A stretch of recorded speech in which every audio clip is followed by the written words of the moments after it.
त्योहारों का सीजन आने वाला है और बाजार में आपको हर तरफ एक लुभावना लफ्ज सुनने को मिलने वाला है, नो कॉस्ट ईएमआई ऑफर। चाहे होम अप्लायंसेज खरीदने हो या लैपटॉप या कोई और फर्नीचर, बाजार है तैयार आपको देने के लिए नो कॉस्ट ईएमआई ऑफर।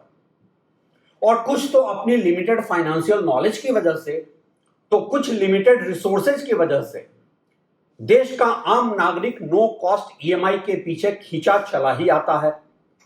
आखिर क्या है ग्राहकों को लुभाने वाला ये पूरा खेल, और नो कॉस्ट ईएमआई से कंपनियों को क्या फायदा होता है?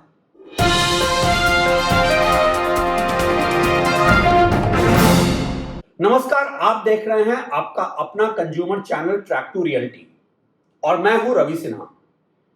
सबसे पहले एक बात जो आपको समझनी ही है कि नो कॉस्ट ईएमआई का ऑफर असल में जीरो कॉस्ट नहीं होता है। यह एक मार्केटिंग का तरीका है जिससे आपको सामान खरीदने के लिए प्रोत्साहित किया जाता है। आप इसे मार्केटिंग गिमिक भी कह सकते हैं। लेकिन इस ऑफर में ग्राहक का फायदा है, बैंक का फायदा है या फिर कंपनियों का?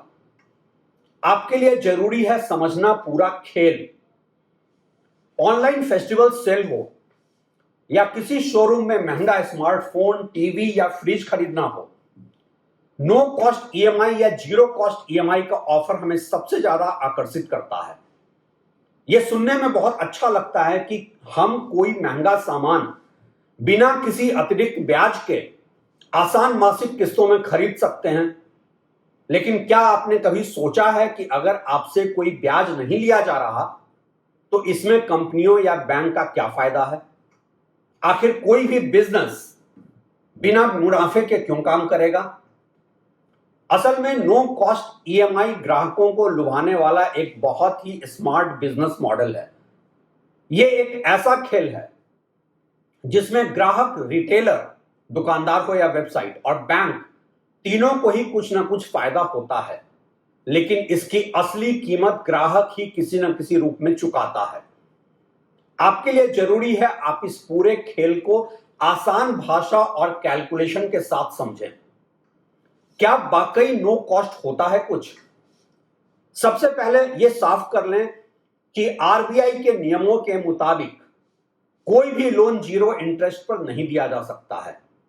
आरबीआई का एक बेस रेट होता है जिससे नीचे के दर पे लोन नहीं मिलता है। बैंक या कोई भी वित्तीय संस्थान अगर लोन देता है तो वो उस पर ब्याज जरूर कमाएगा, चाहे उनके ऑफर को आप समझ पाएं या ना समझ पाएं। तो फिर नो कॉस्ट ईएमआई का फंडा क्या है? इसका जवाब छिपा है ब्याज के भुगतान के तरीके में। नो कॉस्ट ईएमआई में ब्याज का बोझ आपसे सीधे न लेकर घुमा फिराकर वसूला जाता है। इसके मुख्य रूप से दो तरीके होते हैं। तरीका एक, डिस्काउंट का खेल, जो कि है सबसे आसान तरीका। यह तरीका सबसे ज्यादा इस्तेमाल होता है मार्केट में। इसमें ईएमआई पर लगने वाले ब्याज की रकम के बराबर का डिस्काउंट पहले ही काट लिया जाता है। आपको लगता है आपने बिना ब्याज के सामान खरीदा, लेकिन असल में आपने वो डिस्काउंट खो दिया जो आपको एक मुश्त भुगतान करने पर मिल सकता था। इसे एक उदाहरण से समझते हैं। मान लीजिए आप एक रेफ्रिजरेटर खरीदना चाहते हैं जिसकी कीमत 50,000 रुपए है। एक मुश्त भुगतान का ऑफर, अगर आप पूरा पैसा एक साथ कैश, डेबिट कार्ड या क्रेडिट कार्ड से फुल पेमेंट कर देते हैं तो आपको 10% का फ्लैट डिस्काउंट मिलता है, यानी रेफ्रिजरेटर आपको 45,000 का पड़ेगा। अब नो कॉस्ट ईएमआई का ऑफर क्या है? आप 6 महीने की नो कॉस्ट ईएमआई का विकल्प चुनते हैं। आपकी ईएमआई होगी कोई 8,333 रुपए प्रति माह। कुल भुगतान यहां आप 50,000 रुपए कर रहे हैं। अब खेल समझिए। आपको लग रहा है आपने 50,000 के रेफ्रिजरेटर के लिए 50,000 रुपए ही चुकाए हैं, यानी कोई ब्याज नहीं दिया है। लेकिन असल में बैंक ने रिटेलर को 45,000 ही दिए। बाकी के 5,000 जो आपका डिस्काउंट था, बैंक ने ब्याज के रूप में कमा लिए। दूसरे शब्दों में, आपने अपने डिस्काउंट को ब्याज के तौर पे चुका दिया।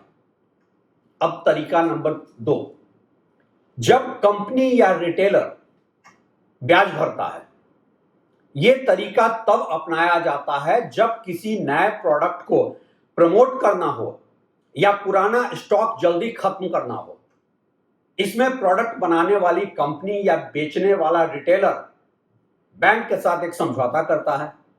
इस मॉडल में ग्राहक को प्रोडक्ट उसकी एमआरपी पर ही ईएमआई में दे दिया जाता है। ग्राहक से कोई अतिरिक्त पैसा नहीं लिया जाता।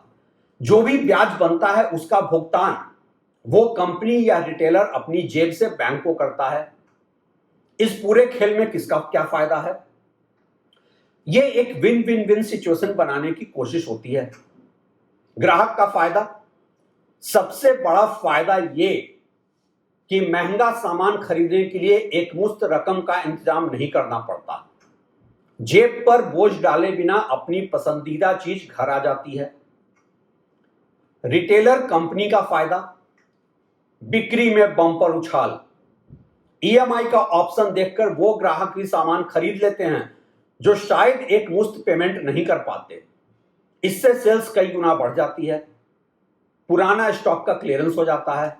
पुराने मॉडल्स को निकालने के लिए यह एक बेहतरीन तरीका है।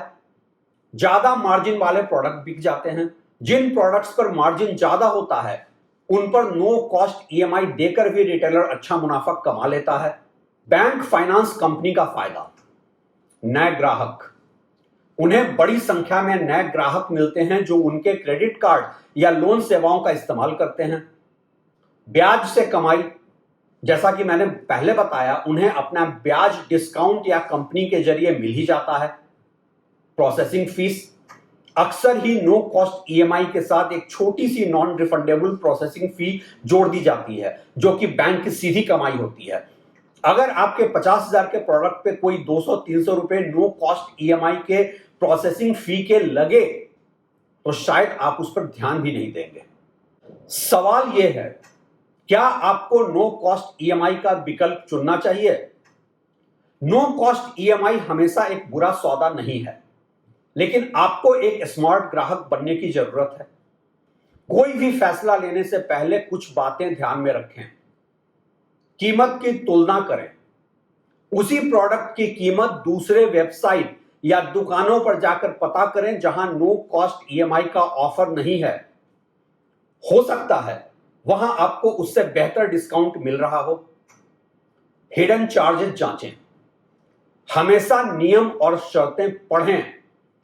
देखें कि क्या कोई प्रोसेसिंग फी या फाइल चार्ज तो नहीं लगाया जा रहा है। डिस्काउंट को प्राथमिकता दें। अगर आपके पास एक मुश्त भुगतान करने की क्षमता है और आपको एक अच्छा डिस्काउंट मिल रहा है तो वो हमेशा नो कॉस्ट ईएमआई से बेहतर विकल्प होता है। अंत में, नो कॉस्ट ईएमआई एक मार्केटिंग टूल है। अगर आप इसके पीछे के गणित को समझते हैं और पूरी जांच पड़ताल के बाद फैसला लेते हैं तो यह आपके लिए फायदेमंद भी हो सकता है। जो सवाल अक्सर ही पूछे जाते हैं नो कॉस्ट ईएमआई पे, वो मैं एक एक कर क्लैरिफाई कर देता हूं एक बार फिर से। क्या नो कॉस्ट ईएमआई वाकई मुफ्त होती है? नहीं, यह मुफ्त नहीं होती। ब्याज की लागत या तो आपके डिस्काउंट को खत्म करके हिडन चार्जेस द्वारा या रिटेलर ब्रांड द्वारा भुगतान करके कवर की जाती है। क्या नो कॉस्ट ईएमआई में कोई छुपा हुआ शुल्क होता है? हां, कुछ बैंक या वित्तीय कंपनियां ईएमआई की प्रक्रिया के लिए एक मुफ्त प्रोसेसिंग फीस ले सकती हैं। यह प्रोसेसिंग फी जो कि नॉन रिफंडेबल होती है, वही उनका ब्याज होता है। नो कॉस्ट ईएमआई का विकल्प कौन देता है, बैंक या दुकान? यह ऑफर आमतौर पर रिटेलर, ब्रांड और बैंक के बीच एक आपसी समझौते का परिणाम होता है। आपको यह विकल्प रिटेलर की वेबसाइट या स्टोर पर मिलता है।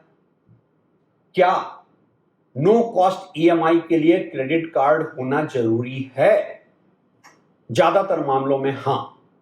नो कॉस्ट ईएमआई का ऑफर अक्सर ही क्रेडिट कार्ड पर ही उपलब्ध होता है। हालांकि अब कुछ डेबिट कार्ड और बजाज फिनसर्व जैसे कार्डलेस ईएमआई के विकल्प भी बाजार में मौजूद हैं। आखिर फायदे और नुकसान क्या क्या हैं नो कॉस्ट ईएमआई के? फायदे, पेमेंट एक मुश्त नहीं करना होता है और प्रोडक्ट की इजी फाइनेंसिंग हो जाती है। नुकसान, कीमत प्रोडक्ट की ज्यादा हो सकती है, चार्जेस देने पड़ सकते हैं, लिमिटेड प्रोडक्ट पे ही ऑफर होता है तो आपके चॉइसेस भी लिमिटेड हो जाते हैं, और कर्ज तो आखिर कर्ज होता है, आप कई दफा कम पैसे देकर लेने के चक्कर में ओवर स्पेंड भी कर देते हैं और एक डेट ट्रैप में भी फंस जाते हैं। सबसे जरूरी सवाल जो कंज्यूमर चैनल होने के नाते मैं अंत में हमेशा ही उठाता हूं ऐसे मुद्दों पे, आपको क्या करना चाहिए जब कोई आपको नो कॉस्ट ईएमआई का ऑफर करे? फेस वैल्यू पे ना लें ऐसे किसी भी ऑफर को, हिडन कॉस्ट को जानें, दूसरे विक्रेता से बिना ऑफर के प्राइस पूछें और साथ ही डिस्काउंट भी कंपेयर करके खुद देखें कि डील में वाकई फायदा है या बस मार्केटिंग गिमिक है ये। और सबसे बड़ी बात, नो कॉस्ट ईएमआई देखकर इंपल्सिव बाइंग से बचें, अपने ऊपर FOMO, fear of missing out की साइकोलॉजी को हावी ना होने दें। याद रखें, दुनिया में कुछ भी फ्री नहीं होता है और बाजार का अपना एक अलग मनोविज्ञान होता है कि वो आपको टेम्प्ट करे ऐसे ऐसे ऑफर देकर कि आप उस प्रोडक्ट को भी खरीद लें जिसकी शायद आपको आज उतनी जरूरत भी ना हो। और हां, एक बार नो कॉस्ट ईएमआई के लिए हां करने के बाद आप डील अगर कैंसिल करते हैं तो लग सकता है आपको फोरक्लोजर चार्जेस। जो भी फैसला करें सोच समझकर और इवैल्यूएट करके करें। हमारा काम आपको सिर्फ और सिर्फ जागरूक करना है। शुक्रिया हमारे साथ बने रहने के लिए।